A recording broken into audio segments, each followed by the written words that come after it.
Corey does some good Bucks content online and whatnot.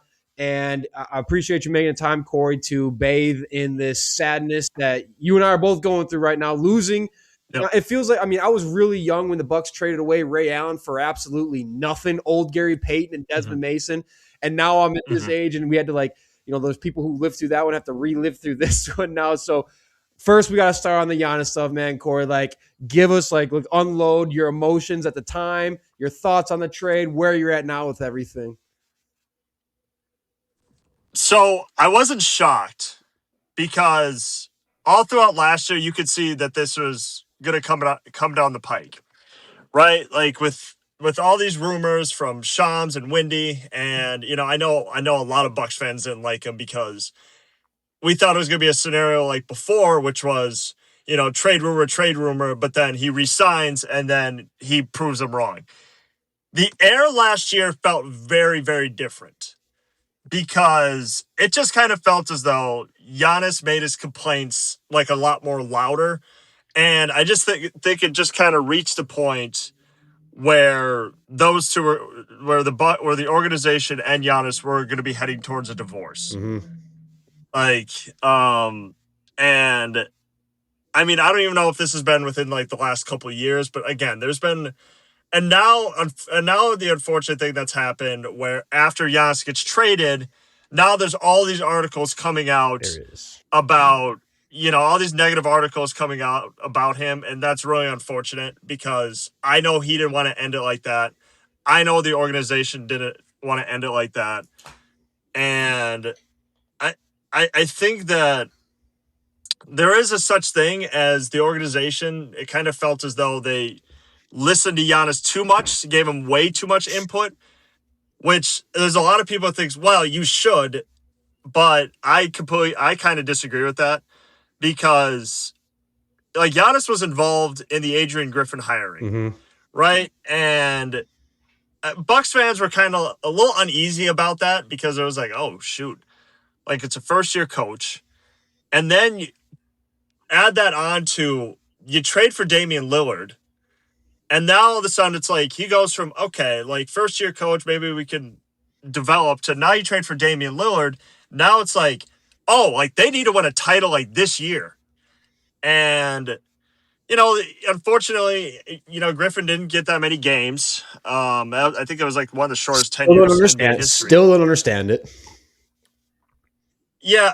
I mean, he got one of the shortest tenures in NBA history, and I think it was due to two things. Number one, the veteran players, namely Giannis and Lillard, didn't believe in him. Number two, oddly enough, I think a lot of people still think about the record and stuff like that, 31-13. But I remember, Justin, you remember how bad this team was? The defense was shit. Defensively. It was horrible. They were really bad defensively under Adrian Griffin. I don't disagree with the assessment that the Bucks were getting off talent alone, because those were all-star game scores. It felt like every game was 120 to 115. It was bad. Yeah. And I understand that the NBA is all about offense now. Not to that level, though. Not to where every game feels like you just can't stop anybody. And, I could see the effort on the floor, too, where it just felt like guys, in transition weren't as good about getting back as they were under Mike Budenholzer, which... ISO ball booty? Yeah, I mean, that's another revisionist history thing where everybody's well, why'd they fire Mike Budenholzer? Because, look, in 2021, if they didn't win the championship, he was probably going to get fired at some point. So that bought him at least a couple years, but I think he was still, oddly enough, I think he was still on thin ice. Yeah.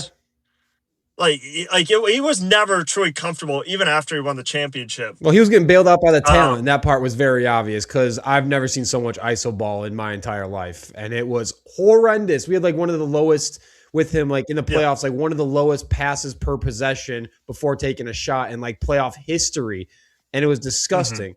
And I think what ended up really putting a hole in this whole thing with Giannis is, I hated Doc Rivers from the get-go. I've always said he's a fraud, always been on the fraud thing. And then you go get Jimmy Haslam, and I hate that the guy who has ran the Browns into the ground comes over to the Bucks and has sway in what the Bucks are doing. And like you were saying on some of these articles that are coming out of like Doc Rivers is installing this and things start getting really lenient and crappy around the facilities. And Doc Rivers isn't exactly coming off the right way to the players. I think that was a big thing of like, it really truly all collapsed with Rivers and Jimmy Haslam coming in and Jimmy Haslam's paws getting on this franchise and ruining another thing. So, I mean, kind of go from there with like Doc and like to the point of the trade then, like ultimately, what do you think about the trade and how we got here? Okay, oddly enough, there was really no market to get Giannis. And when I say that, like, there were only two teams involved. Yep. Okay, so there was just the Celtics and there was the Heat. Like, there was not going to be a Western Conference team that was going to come in and acquire him. So a lot of people thought probably the Timberwolves, but I think as soon as they made the trade for Julius Randle, they were out. So it was just, and here's the other thing too: trading for a superstar to Giannis' caliber really doesn't have that many benefits because what you realize is you kind of have to gut your whole roster and give up like multiple draft picks to get him, which is what the Heat had to do. Unless you have Jaylen Brown, which unless you have Jaylen Brown, which he didn't want to sign. I mean, if I'm a Bucks fan, I see where Jimmy Haslam's coming from because I know they look at Jaylen Brown and they're just like, oh, why they just get? Because if Jaylen Brown, if he was gone after a year, not worth it. Then what was the point of making that trade? 100%. And look, the Celtics also didn't want to attach any other young players to him. Hugo. So like a Hugo Gonzalez or a Bailey Shireman. So it really just became, okay, like Tyler Hero, who I read could still get traded. Like I think they're still talking about potentially trading him to Detroit. And then, Khalil Ware is a good. He's a nice piece. Hami Haka is a nice piece. I mean, look, so they got some nice pieces. Yeah. The one cat I can't say his name that they're really high on. I don't even. Yeah. I'm not gonna even try to say his name. But I was reading like he was like Miami's Hugo, that they didn't want to include him, but they kind of had to do that to get rid of him. I mean, everyone's been talking about it. Miami's got nobody to bring the ball up. They have nobody. It is just Bam and Giannis. And if anybody on that gets hurt, any of the small guys, if they don't got any backups. So it's just like, I don't know how Miami is going to make this work exactly. Whereas the Bucks, it's just like, it just sucks to me. Where I'm coming from is like, you trade the best player your franchise has ever had. You trade an icon of the sport and you, don't get any superstar in return. The best you get in return is a guy who is a good number 2 at best. His defense sucks. And 3, you don't even get a top 10 pick out of it. You just load up with stuff to maybe come back in a couple of years and be worthwhile. So that was where I was like, man, that's just unfortunate. It feels like Ray Allen all over again with you got your icon and you give him for things that'll help you kind of move on. And for the future, I mean, a little different because Allen, you got old Gary Payton and Desmond Mason, but I don't know, man. That's where I was bummed out. As much as like it was a lot, they did end up recouping a lot. But yeah, and I think the other piece that nobody's really talking about is Bobby Portis. Yeah. Look, Bobby Portis, like, will always be a favorite of like everybody in Milwaukee. Like, I will always love how hard Bobby Portis worked. It is kind of painfully obvious the fact that there was a lot of casual fans out there because any Bucks fan who had watched the Bobby Portis game before, like, he is the most maddeningly inconsistent player that I've ever watched. Because look, he could go out, he could score, he could shoot from 3 and stuff like that. But if he's in the game, like, your team's going to allow a crap ton of offensive rebounds. Okay, he's not going to play any defense, and he'll have games where he'll score 15 or 20 off the bench, but then he'll also have games where he scores like 7 or 8. So, you really got to temper your expectations with how good Bobby Portis is going to be because, watching him as a Buck, he works hard. He's going to have Giannis's back. But the other stuff, it's like you just temper your expectations for how good of a 6-man Bobby Portis really is. Yeah. So where are you at with the trade right now? Before we move on, like, where are you at with like your feelings? Obviously the emotional first day or two, everyone was like in their feels. Now that the dust is kind of settled, like, where are you at with this trade? And we know the roster's probably still going to shake up a bit because if they put that starting five on the court, this team's winning 20 games at best. So where are you at right now? I'm fine with it. I'm just kind of glad that this whole thing is like over. It didn't sound like after last year he was going to re-sign again. And ownership kind of did place him in a corner where it's like, look, he's either going to sign an extension or we're going to trade him. And I don't think that was exactly fair to him, because I get it, you want to put your foot down and stuff, but I think that you want to show a little more respect than that. But I'm fine with the trade. I'm going to be fine with the rebuild for the most part, because OKC is one of the best teams in the league now. So you have to have endure a few crappy seasons before you can get good again. So if the Bucks hit on their draft picks, sign the right guys, then I think within the next, I don't know what the timeline would be, maybe 3 to 5 years, that they can kind of get back in the spot that they were with Giannis. E-Man, were you shaking your head? E-Man, before you can take the draft. Hey, Corey. Hey, Corey, yeah. do you listen to Boyz II Men?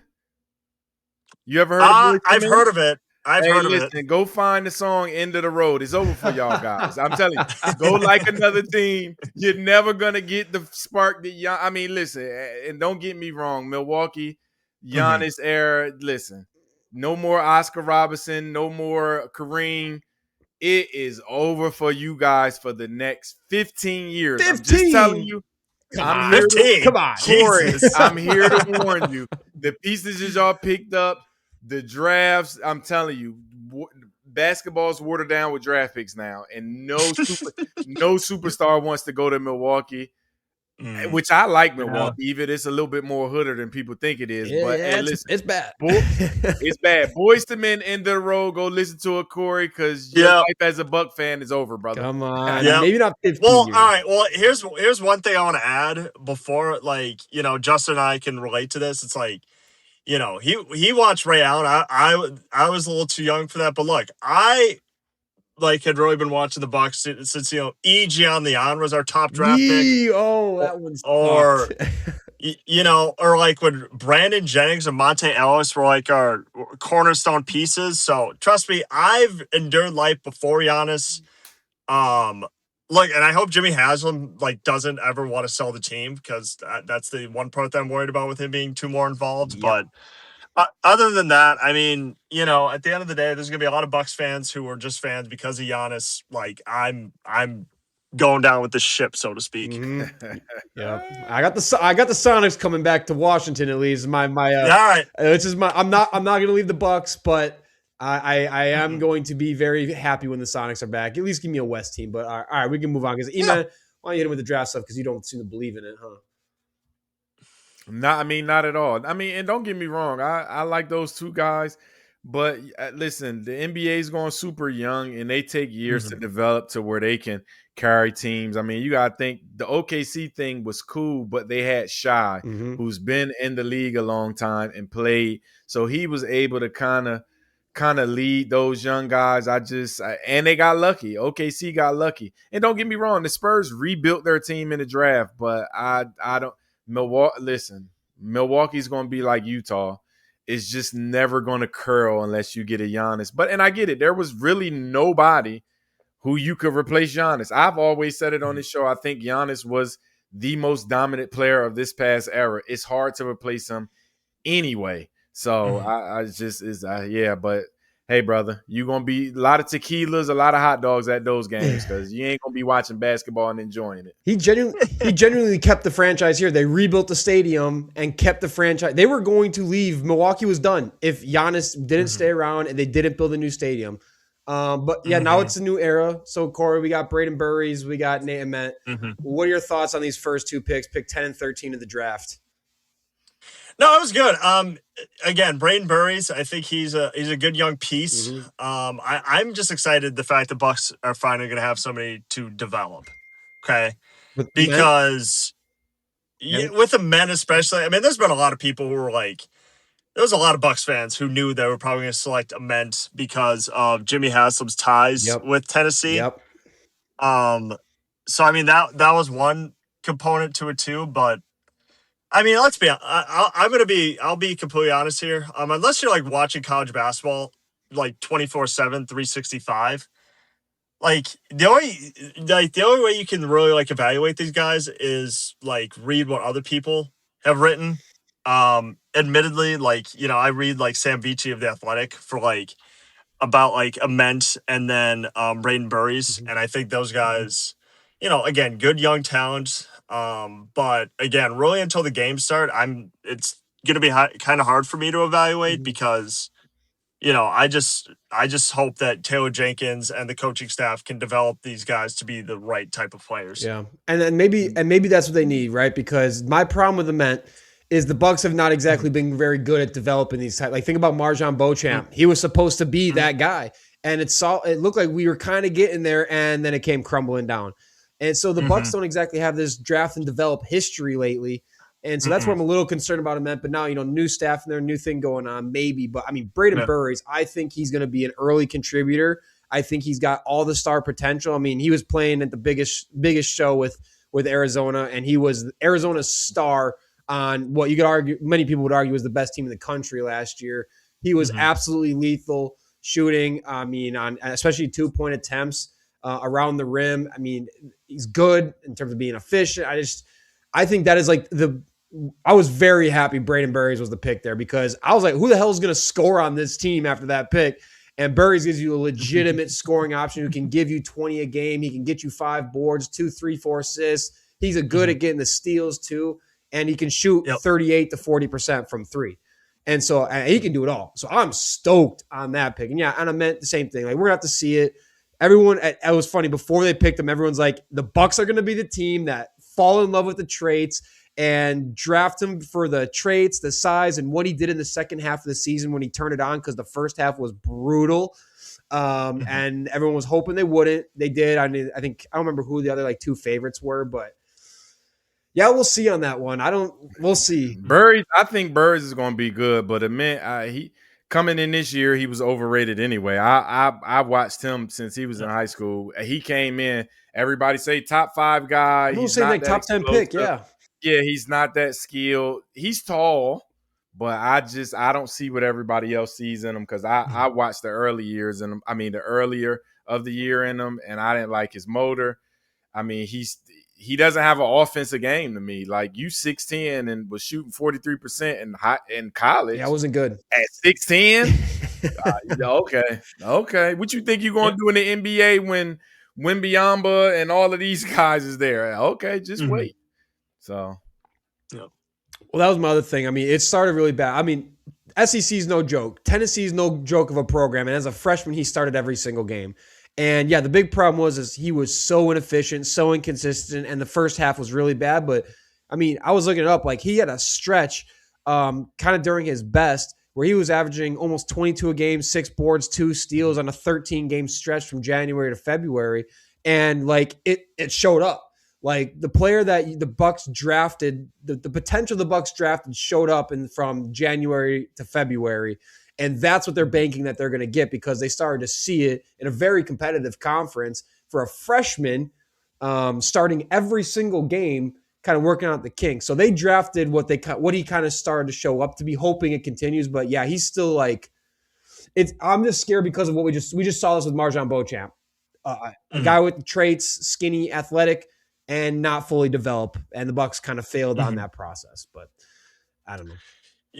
Yeah, and I think the other thing too is, when they drafted Beauchamp, they were still in that contention window. So it just kind of felt as though those players were kind of going to be used as trade chips anyways. Yeah. You've seen it with Dante DiVincenzo. You saw it with Sam Merrill. DJ Wilson. DJ Wilson was another one. DJ Wilson, AJ Johnson. I think the only draft pick that they have remaining is like Andre Jackson Jr. And I still thought he should have gotten more opportunities. I like him a lot. He should get way more opportunities. Ajax, I like Ajax. He'll sometimes come out with just the most ridiculous dunks. He has a high flyer, and Bucks around Giannis. That was the other thing too, is they're not gonna have to worry about really contending for the next few years, so they don't have to trade these guys to to get like veteran players to build around Giannis. Like they just don't have to do that anymore. They can just be like, okay, now we can kind of try to see if we can build something through the draft. Because John Horst, for the most part, he hasn't been that really hasn't been an area of strength for him. Nope. They just really haven't hit on many guys. Yeah, that's my other concern too. Horst has been inconsistent with picking, like not really good. I know. Well, and the Beauchamp thing, like the other thing too is where he came from. I just didn't think they ever played the right brand of basketball, because I think the Beauchamp kind of plays in like a league that's like kind of discontinued a little bit. I think it was the G League Ignite, I believe it was. And, Beauchamp came out of there. Jalen Green came out of there. And, Jalen Green's still figuring it out. He hasn't really, lived up to his billing as the number 2 overall pick. Yeah. And, Beauchamp just never really got consistent playing time. So it's just, Horst, you hope that without the pressure of like having to build around Giannis, that he could hit on some good pieces here. That's good. That's a good way to look at it. Yeah. You want to take it to the next part? Yeah. So we're moving on now. Who on this team I guess the fans should be familiar with on this team? I was funny because I was looking at his all-time lineup and I was kind of, I was like, what? I was telling him some old heads are going to give him some shit on the all-time lineup when we get there. But I mean, even some of the new guys that came in, but we'll get there later. But yeah, who's on this team that the fans should be excited about? I like Rollins. I'm not going to. I used to talk about Rollins during the season. I think Rollins can really put the ball in the hoop, and I think he's going to have a runway to do that now, because he could probably shoot 30 times a game. But who should we be and fans be excited about coming into this year? Yeah, so AJ Green for one. I think AJ Green has ascended over the past 2 or 3 years. I think he's been great. I know he went through a stretch last year where he struggled shooting, but AJ Green. Some of the other guys, if you were really watching Milwaukee toward the end, Cormac Ryan, I felt as though should get regular rotation minutes next year. Okay, like Cormac Ryan could defend, he could shoot, like. Because I'd never seen Cormac Ryan play, and when I watched him, I was like, wow, he looks a lot better than some of the guys I've played this year. Cormac's actually going. Only played 11 games, and 24 minutes a game, but was averaging 14 points a game on 52% shooting and 46% from 3 too. Not bad. Yeah, I mean, those are a couple of the other guys I'm going to be looking forward to, because I'm really going to be interested to see if Kuzma stays on and if Miles Turner will still be on the team. Send them both. Send them both. Yeah, get Kyle Kuzma out of there. He's a bum. Yeah. So, I mean, I'm going to be curious because, like, it's basically going to be a brand new team. Kevin Porter Jr. is another guy that I'm looking at. Is he going to be, like, what's his role going to be next year? So it's going to be a brand new team, but for sure, guys that should play, it's going to be AJ Green and Cormac Ryan. So I'm going to be interested to see how Milwaukee remakes its team under Taylor Jenkins. Are you bought into into Ryan Rounds and all that? Oh yeah. He really ascended from like in 2025, I believe, when he was it felt as though he was just kind of more or less known as like a very pesky defender. But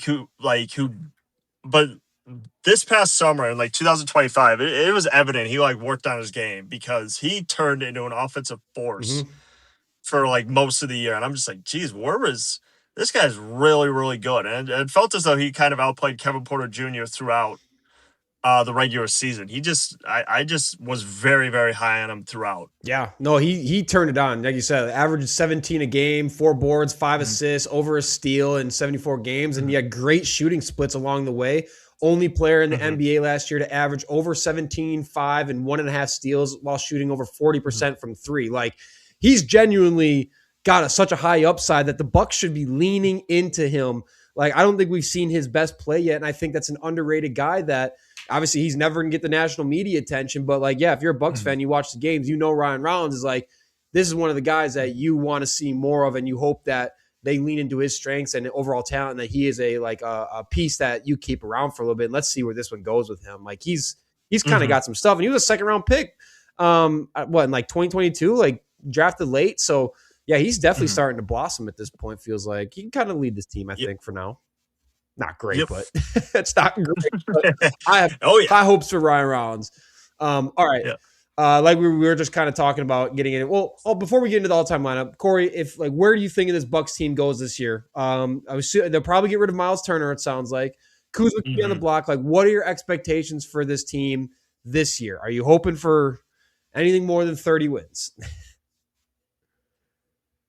No, I mean that kind of sounds like where it's going to be. I think they're going to be outside the playoff picture for sure. Maybe not like Nets level bad, but I do think that they're going to be probably outside the playoff picture throughout. This team's not ready to like contend or compete for a playoff spot. Mhm. So I would probably put the cap like 32 or 33 wins. Yeah, that sounds right. Unless they make some crazy move or get some crazy return, but Yeah. it seems like, especially with new coach, new system, there's going to be some growing pains. A lot of young dudes. Give me some growing pains going on with this team. All right, Corey, you got like a light in your car you can turn on. I'm getting dark. We're losing you into the abyss in the back of your car. Oh, my bad. It's all good. I'm gonna see if I can.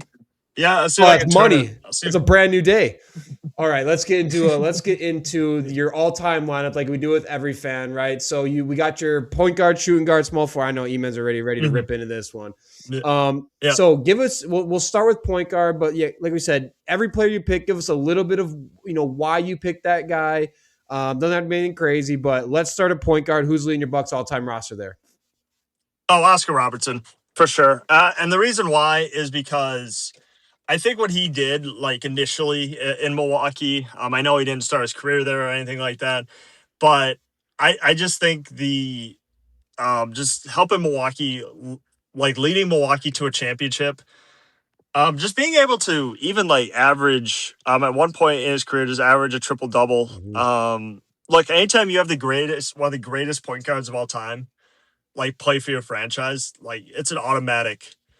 Like you have to pick him. And the other thing too, throughout history, I don't even think there's been a point guard who has really been better than Oscar Robertson, like play for the Bucks. Yeah, no, I mean the only guy besides Jokic and Westbrook to average a triple double over a full season, and he averaged 31 points a game, 12 and a half boards, and 11.4. And I know it was the 60s, different era, but that is an absurd stat line. And of course, he had Lou Alcindor, aka Kareem, on that team. But all right, let's move down to shooting guard. Who you got there?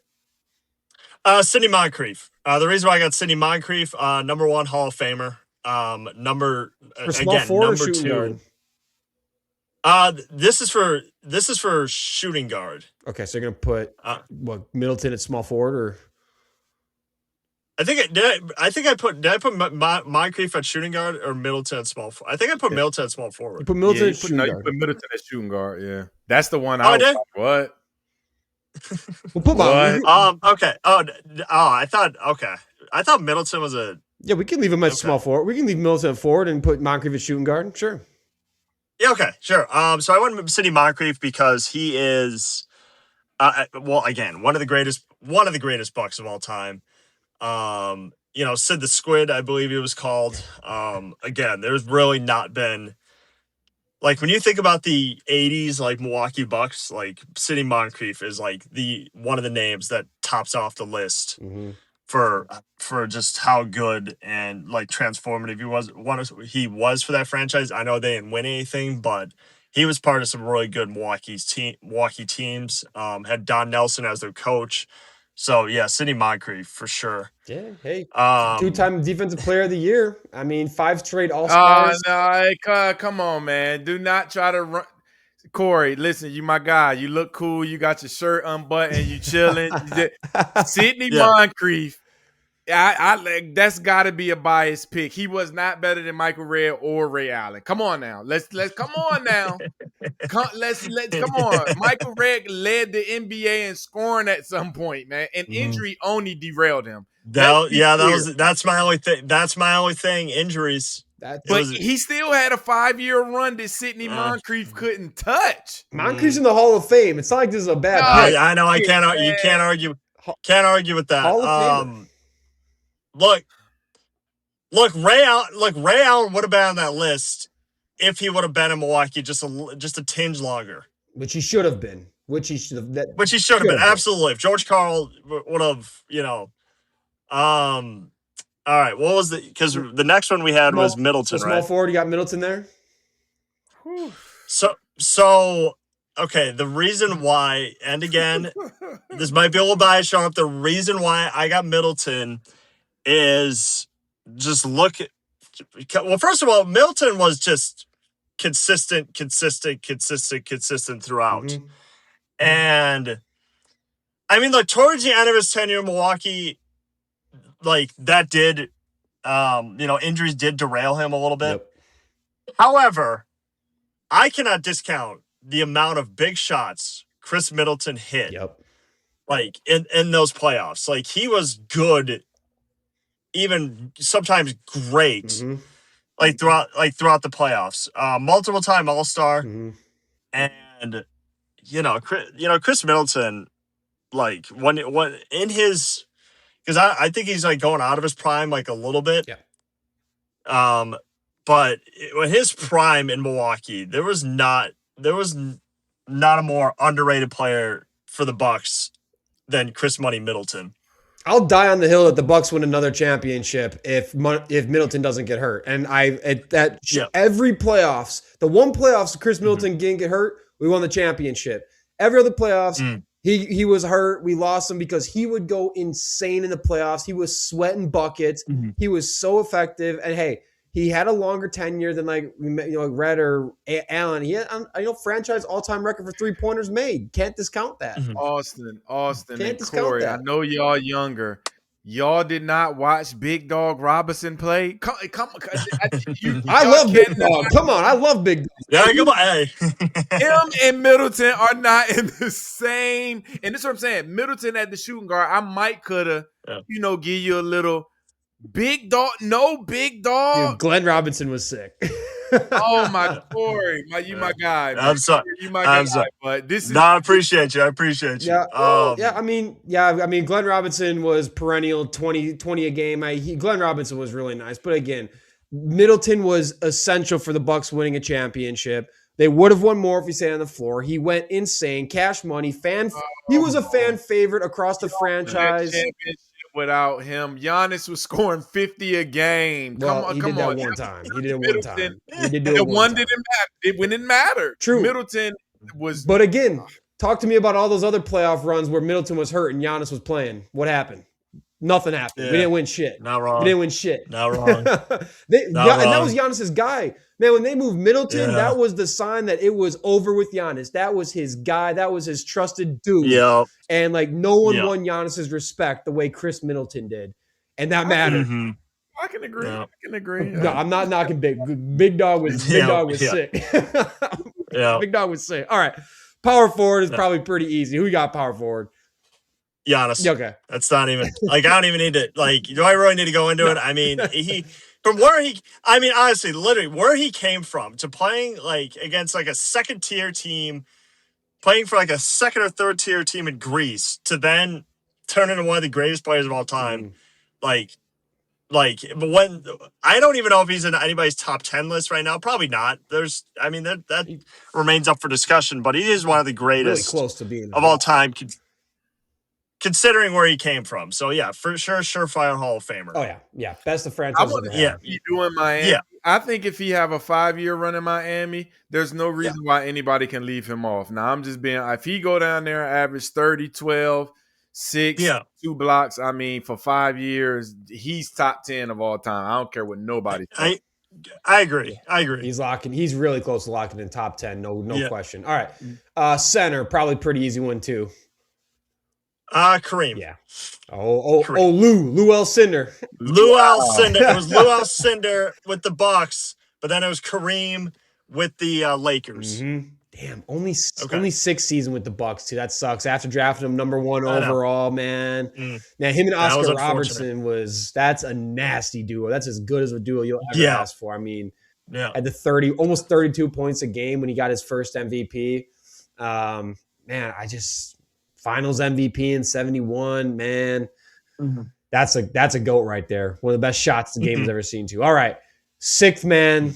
Who you got there? I'm going to catch so much heat for this, but I'm going to say it anyways. Drew Holiday, and here's why. The reason why I'm going with Drew Holiday, because I have yet to see a player. And again, I understand by basketball, watching experience. I didn't watch in the 90s. Obviously, I wasn't around yet. I had not seen a player who could cover as many holes for the Milwaukee Bucks defensively as Drew Holiday. Like how when you got like a bigger guy on you and you could just easily back you down, score over you. Mm-hmm. Drew Holiday, you cannot do. Drew Holiday is a brick wall. Like you could not move him. He was nice. I saw him guard. Now, granted, I know people are going to point to, well, what do you do against Jimmy Butler? Okay, which is a fair point, a very fair point.